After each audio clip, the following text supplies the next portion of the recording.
मैं गरीब था तो मेरी किसी ने मदद नहीं की, वो आक्रोश था मेरे में। जनता बहुत प्रसन्न है, जैसे लगा था इतना बड़ा हीरो है ये चला जाए। एक मेरी बहुत बड़ी फीस है, मैं महंगा कलाकार हूँ। समाज ने बहुत ताने मारे मेरे पिता पर, मेरी माँ की गरीबी। हम कभी उनसे पूछे नहीं कि कहाँ हमके देख के आप इतने आनंदित हो जाते। मैं एक संत का बेटा हूँ, मेरे पिताजी बहुत बड़े पुजारी हैं।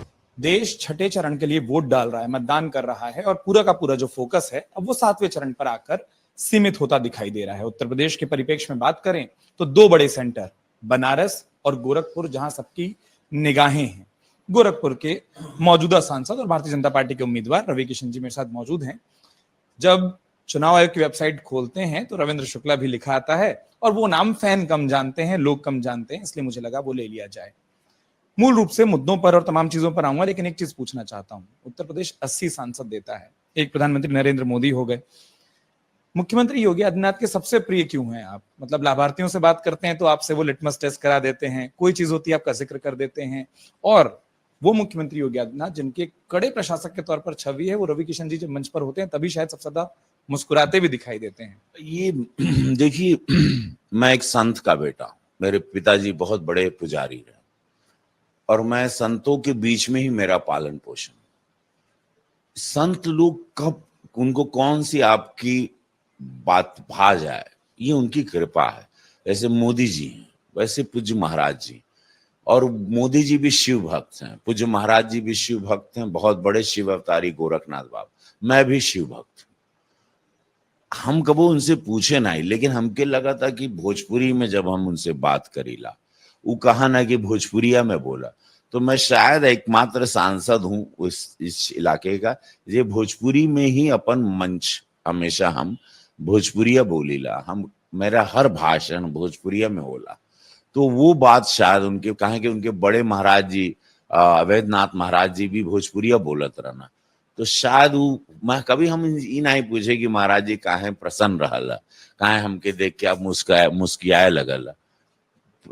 वो देखिए महाराज हैं और वो सूबे के मुखिया हैं। हम और मुझे लक्ष्मण रेखा भी अपनी पता है। वो आनंद लेते हैं, हम उसमें आनंदित रहते हैं। हम कभी उनसे पूछे नहीं कि काहे हमके देख के आप इतने आनंदित हो जाते हैं, ये नहीं पूछे। पहला सवाल ये इसलिए किया क्योंकि फिर ये बात दिखा देता है कि गोरखपुर पर कितना ध्यान है। और जब इतनी बात बनती हो, इतनी ट्यूनिंग बनती हो गोरखपुर को लेकर, आप जब जनता के बीच में जा रहे हैं, 5 साल पहले एक मॉडल रखा था, तब कई लोगों ने बाहरी से लेकर तमाम टैग दिए। 5 साल बाद जब आप जनता के बीच में हैं, अब क्या मुद्दे बदले हैं, और बदले हैं तो क्या बदलाव आया? जनता बहुत प्रसन्न है, जैसे लगा था इतना बड़ा हीरो है ये चला जाएगा। हीरो मेरे कुछ पुराने मित्र भी हैं या कुछ एक्टर्स आए चले भी गए और वो दुखद रहा, क्योंकि फिर मेरे जैसे लोगों को बहुत तकलीफ, ताने भी सुनने मिलते हैं। आए हो तो रहो। शायद मैं रह गया इसलिए क्योंकि मैं एक मिट्टी के घर से निकला हुआ एक गरीब ब्राह्मण का लड़का रहा जिसने अपनी लड़ाई लड़ी। मैं सेल्फ मेड आदमी हूं। मैं शिव, मेरा गुरु रहे महादेव ने मुझे बनाया। विश्व में नाम हुआ मेरा 750 फिल्म की। अभी 2 मामला लीगल है, लापता लेडीज, जो बिगेस्ट ब्लॉकबस्टर इस वक्त भारत की सबसे बड़ी हिट फिल्म अभी दी।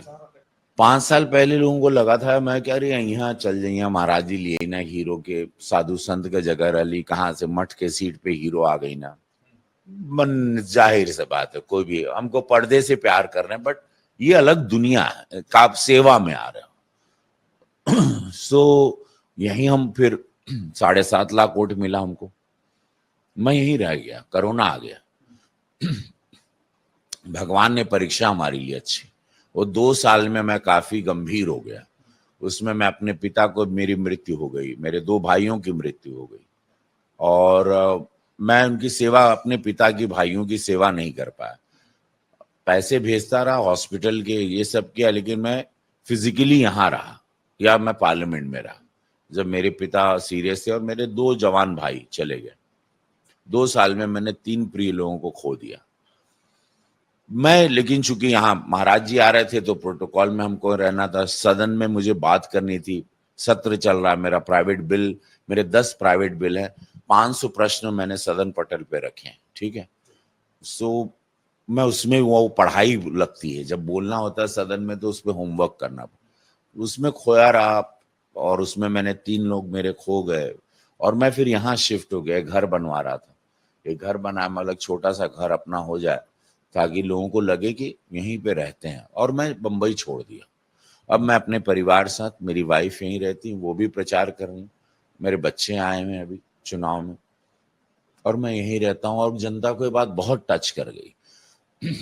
यहाँ पे मैंने सलून का भी उद्घाटन किया, बड़े शोरूम का भी उद्घाटन किया, पान की दुकान का भी उद्घाटन किया। हमको चाय की दुकान पे भी कोई बोलता, हम चाय की दुकान का भी उद्घाटन करते हैं, जहां पे मैं लाखों रुपए लेता था एक उद्घाटन के। मैं एक, मेरी बहुत बड़ी फीस है, मैं महंगा कलाकार हूँ, है ना।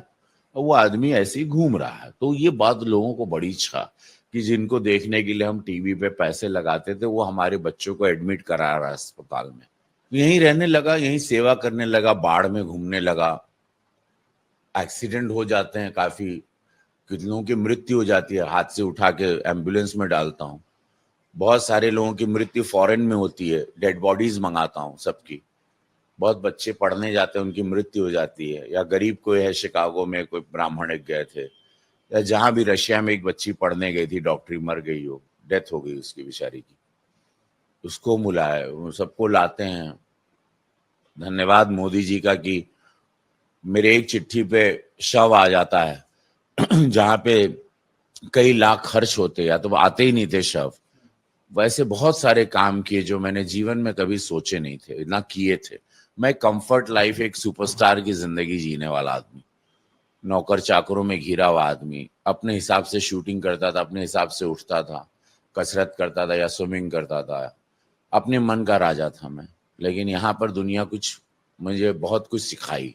और ये मैं मोदी जी को देख के और योगी महाराज जी को, सेवा का भाव, मैं बहुत प्रभावित हुआ और मैं वो कर रहा हूँ, और जनता उसी का प्यार दे रही है कि आज मैं चीज पूछना चाह रहा था, और मैं विपक्ष वाले मुद्दे पर आऊंगा, लेकिन उससे पहले जैसा भी आपने कहा, इतनी अच्छी जिंदगी, इतने पैसे, तमाम चीजें, वो स्टारडम, वही जो आपने कहा, वो छोड़कर फिर अब गली गली घूमना, लोगों से वोट मांगना, जो आप कह रहे हैं, रात बेरात फोन उठाना, ये परिवर्तन करना क्यों पड़ा? मैं गरीब था तो मेरी किसी ने मदद नहीं की, वो आक्रोश था मेरे अंदर जब मैं गरीबी से आया।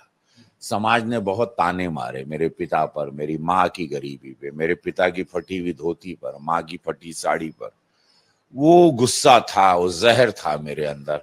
उसको मैंने जहर दो लोगों पर नहीं फेंका, मैंने उसको पिया जैसे शिव पीते हैं, और मैंने एक लकीर खींची कि मुझे महादेव जब बनाएंगे तो मैं सबकी मदद करूंगा।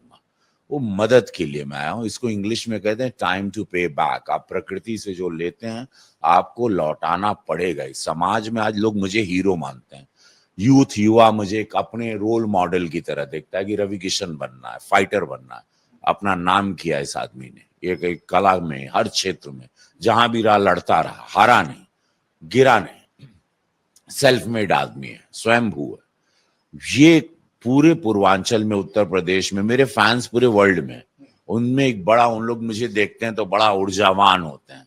हारने की उनको पता है यार, जब ये आदमी कर सकता है तो हम लोग भी कर सकते। वो मुझे अपना समझते हैं। मैं कॉमन मैन हूं, मैं कोई ग्रेट लुकिंग आदमी नहीं हूं, मैं नॉर्मल दिखता हूं, मैं नॉर्मल आदमी हूं। मैं सेकंड बोलते हैं ना, मैं हर पड़ोस में पाया जाएगा एक रवि किशन, वैसा आदमी। वो आदमी यहां तक पहुंचा, उससे लोग बड़े इंस्पायर्ड होते हैं। आपको प्रभावित करना है लोगों को, आपको जज्बा देना है इस देश को। खास करके the youngest country in the world India है, 65% यंग जनरेशन है। आपको उनको प्रभावित करना, आपको उनको मोटिवेट करना कि तब विकसित भारत जो मोदी जी का सपना है वो पूरा होगा। तब हम लोग विश्व गुरु 47 में बनेंगे, 2047 में। Otherwise it's not possible. You have to motivate, नहीं तो ड्रग्स में चले जाएंगे, शराब में चले जाएंगे। इसलिए I am the first parliamentarian जिसने सदन में ड्रग्स, नार्कोटिक्स के बारे में बात की, और उसके बाद मुझे काउंटर फायर भी काफी लोगों से हुआ। चाह रहा था कि लड़ते भी खूब देखा। यश भारती का एक प्रकरण आया, आपका गुस्सा, आपका क्रोध देखा सदन के अंदर, इसी मामले पर जब आपकी बिरादरी के लोगों ने विरोध किया, जिस बिल की आप बात कर रहे हैं, जिस मांग की आप बात कर रहे हैं, तब आया।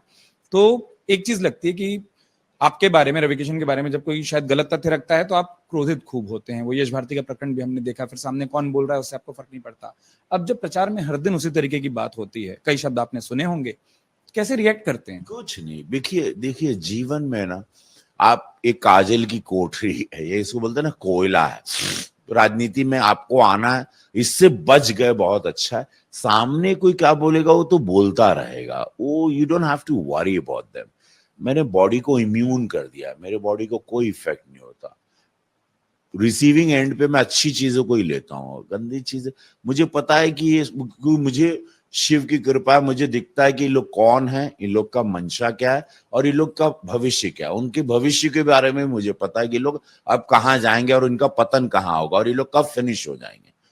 उनकी फिनिशिंग लाइन भी मैं देख रहा हूं, तो मैं अपना एनर्जी उन पर क्यों वेस्ट करूं, मैं अपने शब्द दे के मैं किसी को क्यों हाईलाइट करूं, जरूरत ही नहीं है। मतलब मैं किसी को स्टार शब्द दूंगा ओवरनाइट, वो लोग चाहते हैं कि मैं कुछ बोलूं, तो मैं अटैक उसी को करूंगा जो मेरे लेवल का होगा, जिसको मैं प्लान करके मैं उसको काउंटर करूंगा। तो किसको मानते हैं गोरखपुर में? विरोधी, देखिए विरोधी गोरखपुर में नहीं, मुझे विरोधी विपक्ष है, जिन्होंने माफियाओं के जो जनक रहे हैं, जो पार्टी माफियाओं को पैदा करती थी, माफियाओं को जननी जो है, मुझे उनसे चिढ़ है। जिन लोगों ने गरीब लोगों को लूटा, निषादों को लूटा, उनकी जमीन को लूटा, मारा, बहन बेटियों को बेइज्जत किया, हत्याएं की, समाज में भय पैदा किया, रंगदारी वसूल की, माफिया 100 गाड़ियों का, ब्लैक गाड़ियों का काफिला लेके वो लहराते असला चले, मुझे उन चीजों से नफरत है। मैं उनको विरोधी मानता हूं जो समाज को भय पैदा करते हैं, उत्तर प्रदेश की इमेज गंदी करते हैं। इसी गोरखपुर को पहले ईस्ट ऑफ शिकागो कहते थे। शिकागो में गैंग वॉर्स रोज होती थी, यहाँ रोज गैंग वॉर होती थी। तो ये सारी चीजें मुझे बहुत पीड़ित करती है, क्योंकि मैं वर्ल्ड घुमाव आदमी हूँ, पढ़ा हूँ, पापा द्वारा अध्यात्म का ज्ञानी हूँ। मैं जानता हूँ ईश्वर में, ईश्वरी शक्ति में राक्षसों की जगह नहीं है। ये सब नहीं होते, सब राक्षस हैं। राक्षसों के लिए मैं ये सब चीजें बड़ा मुझे पीड़ादायक होती है कि माँ बहन बेटी, समाज क्यों डरे, भयभीत क्यों रहे किसी व्यक्ति से। समाज एक कानून, लॉ ऑर्डर से को सम्मान करे, उसके नियम में चले। किसी के असले, किसी की हत्या करने से कोई बहन बेटी को, अपने किसी को अत्याचार हो, किसी बहन बेटी को, बेटियां बाहर निकलना बंद कर दे, किसी की भी बेटी निकलना बंद कर दे किसी एक लड़के की वजह से या किसी एक समुदाय की वजह से, ये बहुत ही दुखदाई है और ऐसे माफियाओं का सर्वनाश होना चाहिए। दो नाम आपने लिए थे, लापता लेडीज और मामला लीगल है, और ये मैं इसलिए पूछना चाह रहा था, चुनावों के समय पर जब आप किरदार अदा करते हैं, आपको नहीं लगता कि कोई डर सा नहीं लगता कि जैसे कोई बोल देगा कि वकीलों की एक छवि रख रहे थे, एक पुलिसकर्मी की एक छवि रख रहे थे, मजबूती से रोल कर रहे हैं, लेकिन चुनावों के वक्त अक्सर नेता टाइमिंग का खूब ध्यान रखते हैं। अवघड़ आदमी हूँ, खुली किताब हूँ, सबको पता है। देखिए सत्य बोल दिया, शूटिंग से कमाता हूं, मेरा परिवार चलता है और कैमरा मेरा ऑक्सीजन है, मैं इसी से जिंदा हूं। सेवा करता हूं, मैं सेवा करने आऊं, मैं राजनीति पे डिपेंडेंट नहीं हूं कि ये यहीं से मेरा घर चलेगा, कुछ नहीं। हर हर महादेव, मेरा ये काला कैमरा, ये मेरी जिंदगी, इसी के वजह से मैं यहाँ बैठा हूं। वो मेरा मूल काम है, जिसके वजह से पूरा विश्व जानता है। देश को मैं 35 साल से इसी कैमरे से आनंद देता हूँ, देश मुझ में से मोहित रहता है। रविकिशन आ गया, अब आनंद आएगा, है ना, अब वो एक अलग अपनी दुनिया में ले जाएं। यहाँ मैं सेवा करता हूँ, जो मोदी जी के सपने उनको पूरा करता हूँ, जो गरीबों के सपने, लाभार्थियों की योजनाओं को केंद्र से लाके गोरखपुर में उतारता हूँ। उसमें बीच में कोई दलाली ना आए, कोई कमीशन कोई लूटे नहीं, वो मेरी जिम्मेदारी है। तो मैं एक वॉचमैन की तरह हूँ और वो योजनाओं को और आइडियाज देता हूँ। मैं सबसे ज्यादा पत्र लिखने वाला सांसद हूँ, मेरे पास आइडिया, क्रिएटिव आदमी हूँ ना, क्या क्या ब्यूटिफिकेशन हो सकता है, क्या क्या चीजें ला, एजुकेशन सिस्टम में, हेल्थ सिस्टम में, कैसे, जैसे अभी यहाँ वाटर स्पोर्ट्स है, सारी चीजें, ये सारी चीजें, शूटिंग, यहाँ पे शूटिंग हो सकती फिल्मों की, किसी ने सोचा नहीं था। तो ये बैठे बैठे मेरे ब्रेन चलते रहते। आखिरी सवाल, मुख्यमंत्री योगी आदित्यनाथ, गोरखपुर सबको पता है वो जुड़ा हुआ है, आप जब लड़ रहे हैं चुनाव एक प्रत्याशी के तौर पर, क्या मन में ये फियर नहीं रहता, ये डर नहीं रहता कि अगर थोड़ा भी ऊपर नीचे हुआ, जीवन में इतनी सफलताएं देखी, इतनी चीजें देखी हैं, और वो जो आप बोल रहे हैं, लोगों की अपेक्षाओं की भी फिर वो स्तर और बढ़ता जाता है, क्या वो फेयर नहीं होता? 5 साल जब आप काम करेंगे, सुख दुख में रहेंगे, बाढ़ पानी मरनी करनी, तब आपको डर नहीं। जब आप काम नहीं करेंगे, जब आप लोगों के बीच नहीं रहेंगे, 5 साल रहे हैं, तब डरेंगे नहीं। काम दिख रहा है, बोलेंगे काम देख के वोट कर रहे हैं। मोदी योगी जी का काम है जो जमीन पे देख रहा, आंखों से देख रहा। लाभ मिला है जनता को, गरीबों को, सबका कल्याण हुआ है, बेटियों की सुरक्षा हुई है, इमारतें खड़ी हुई हैं, एम्स खड़ा है यहाँ पर। वो सारी चीजों को दिखा के आप बोल रहे हैं कि ये आपको निरंतर ये गंगा बहती रहनी चाहिए, गरीबों का कल्याण होता रहेगा, उसमें कोई कटौती नहीं। और आपको ऐसी सरकार रखनी है, मोदी जी को रखना इसलिए क्योंकि देश को बचाना है। राम मंदिर पर ताला लगाने वालों को आपको नहीं जिताना, जिनकी मंशा है राम मंदिर पे ताला लगाएं या खालिस्तान की रचना रचें। ये ऐसी गंदी सोच हम जान रहे हैं क्या क्या है। नहीं तो 26 दल एक साथ मोदी जी को हराने क्यों आया? बहुत बड़ी प्लानिंग है, इसमें बहुत सारा जाति समीकरण का जहर भी लोगों ने घोला, लेकिन जनता उनको जवाब देगी।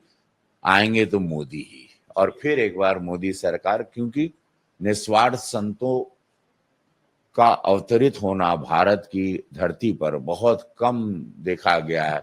सदियों के बाद मोदी जी जैसे लोग अवतरित होते हैं, और देश इनको खोना नहीं चाहेगा। ये मैं जानता हूं, क्योंकि मैं भी इसी भारत का, इसी मिट्टी का हूं, और मैं अपने भारत को और खासकर मेरे भारत के लोगों को जानता हूं। और आप लोग मुझे तो बहुत अच्छी तरह से जानते हैं कि मैं जो आपसे कह रहा हूं सही कह रहा हूं। अगर आप ये वीडियो YouTube पर देख रहे हैं तो हमारे चैनल को सब्सक्राइब करें और बेल आइकन को दबाना ना भूलें। अगर आप Facebook पर ये वीडियो देख रहे हैं तो हमारे पेज को लाइक करें।